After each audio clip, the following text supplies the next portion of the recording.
लीना और उसकी सहेलियां कई हिस्सों में बटी हुई आकृतियों में रंग भर रही हैं। सभी के पास मिलती जुलती आकृति है और वे इसके कुछ हिस्सों में अलग अलग रंग भर रही हैं। लीना नीला रंग भर रही है, मीरा हरा रंग भर रही है, जया लाल रंग भर रही है, हीना गुलाबी रंग भर रही है और किरण बैगनी रंग भर रही है।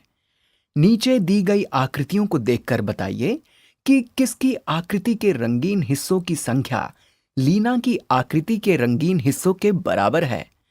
तो सबसे पहले लीना की आकृति देख लेते हैं।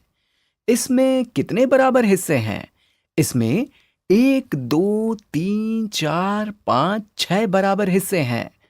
और उसमें से कितने हिस्सों में नीला रंग है? आइए देखते हैं। 6 में से 4 बराबर हिस्सों में नीला रंग भरा हुआ है, यानी कि 4/6 हिस्सों में नीला रंग भरा हुआ है। और अब हमें यह पता लगाना है कि किसकी आकृति के रंगीन हिस्सों की संख्या लीना की आकृति के रंगीन हिस्सों के बराबर है, यानी कि किसकी आकृति के रंगीन हिस्सों की संख्या 4/6 है। तो सबसे पहले मीरा की आकृति पर नजर डाल लेते हैं। इस आकृति में 3 बराबर हिस्से हैं और उसने इनमें से 2 हिस्सों में हरा रंग भरा है। और हमें यह पता लगाना है कि क्या 4/6 और 2/3 समान है। मीरा की आकृति में 3 बराबर हिस्से हैं, लीना की आकृति में 6 बराबर हिस्से हैं। अगर हम लीना की आकृति को 2 के समूह में बांटें तो यहां कुल 3 बराबर हिस्से बन जाएंगे। और उसके बाद अगर हम नीले हिस्से को 2 के समूह में बांटें तो यहां कुल 2 समूह बनेंगे। तो अंश यानी कि न्यूमरेटर और हर यानी कि डिनोमिनेटर को 2 से विभाजित करने पर 2/3 आता है, जो कि मीरा की आकृति के हिस्सों के समान है।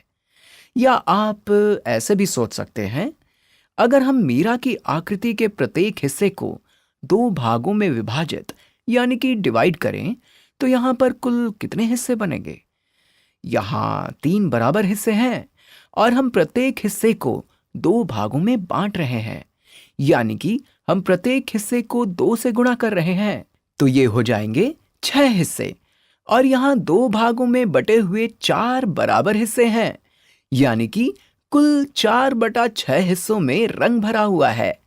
इसलिए 2/3 और 4/6 समान है, यानी कि ये दोनों तुल्य भिन्न या इक्विवेलेंट फ्रैक्शंस हैं। तो इस प्रकार मीरा और लीना ने समान हिस्सों में रंग भरा है। आइए अब पता लगाएं कि क्या किसी और ने भी समान हिस्सों में रंग भरा है या नहीं। जया ने 1, 2, 3, 4, 5, 6, 7 में से 4 हिस्सों में रंग भरा है, यानी कि 4/7 हिस्सों में रंग भरा है।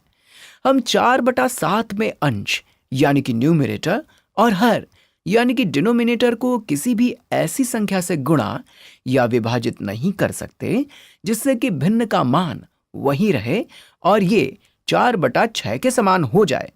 जया ने समान हिस्सों में रंग भरा है, लेकिन उसकी आकृति का आकार अलग है, इसलिए 4/7 और 4/6 तुल्य भिन्न नहीं है। इसलिए हम यहां जया का नाम काट देते हैं। हीना ने 5 में से 3 हिस्सों में रंग भरा है, यानी कि 3/5 हिस्सों में रंग भरा है। एक बार फिर हम यहां अंश और हर को किसी ऐसी संख्या से गुणा या विभाजित नहीं कर सकते जिससे 3/5 4/6 के समान हो सके। इसलिए 3/5 और 4/6 तुल्य भिन्न यानी कि इक्विवेलेंट फ्रैक्शंस नहीं है। और किरण ने 11 में से 1, 2, 3, 4, 5, 6, 7, 8 हिस्सों में रंग भरा है, यानी कि 8/11 हिस्सों में रंग भरा है।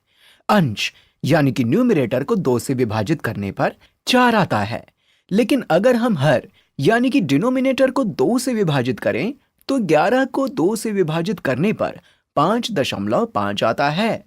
तो ये हो जाएगा 4/5.5, जो कि स्पष्ट रूप से 4/6 के समान नहीं है। इसलिए हम किरण का नाम भी काट देते हैं। तो इस प्रकार हम देख सकते हैं कि लीना और मीरा ने बराबर हिस्सों में रंग भरा है।